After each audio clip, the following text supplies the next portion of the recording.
So for number 3, we want to determine if a function is even, odd, or neither by algebra. Now, we have the two definitions for a function is even or odd, which is introduced first in algebra 2. If f of negative x equals to f of x for all x in the function, then the function is even. That means if you reflect the function across the y-axis, the function will look the same. There'll be mirror symmetry. If a function is odd, then, well, a function is odd. I think I wrote the definition wrong.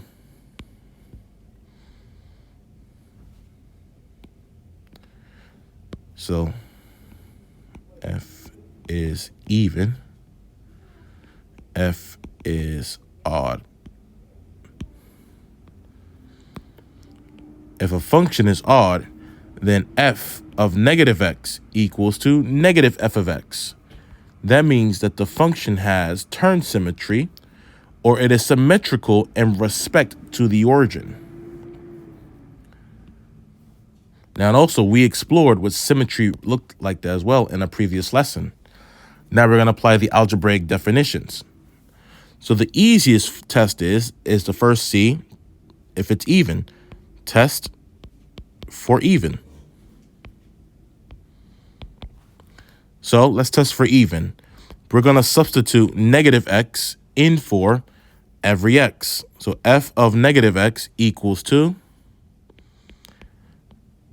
negative x, the entire quantity is going to be cubed, and then we're going to minus 1.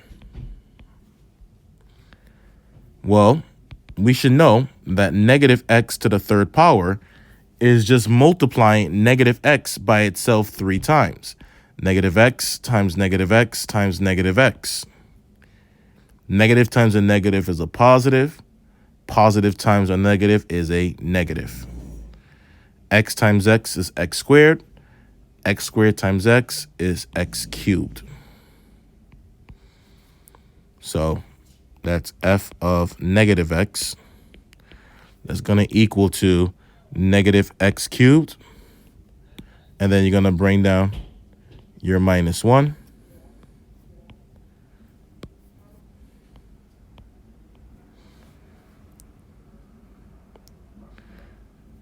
But now, if you notice, this new function is not the same as the original function.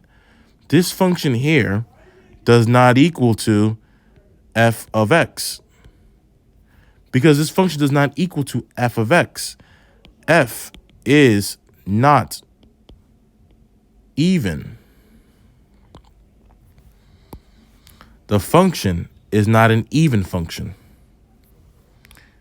So that means we now have to determine if the function is an odd function. So now we're going to test for odd. Also, if the function is even, then you don't test for odd. If it's one or the other, it can't be both. So when you test for odd, take the original function, which was f of x equals to x cubed minus 1.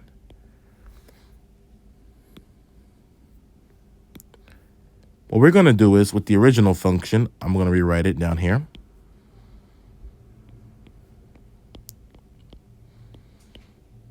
I didn't mean to put the negative there.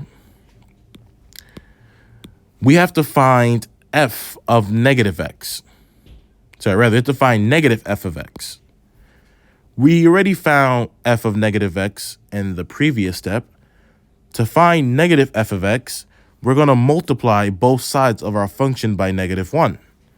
We're going to make both sides of our function negative. So negative f of x is going to equal to negative x cubed. And when you make a negative, that becomes positive, plus 1.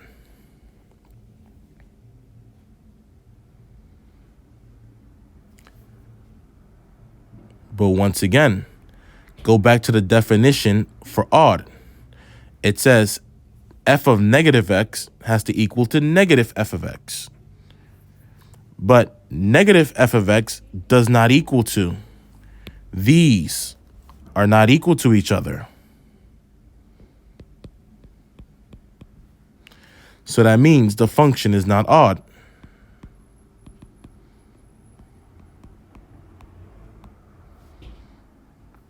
If the function is not even, if the function is not odd, f is neither. The function is neither even nor odd.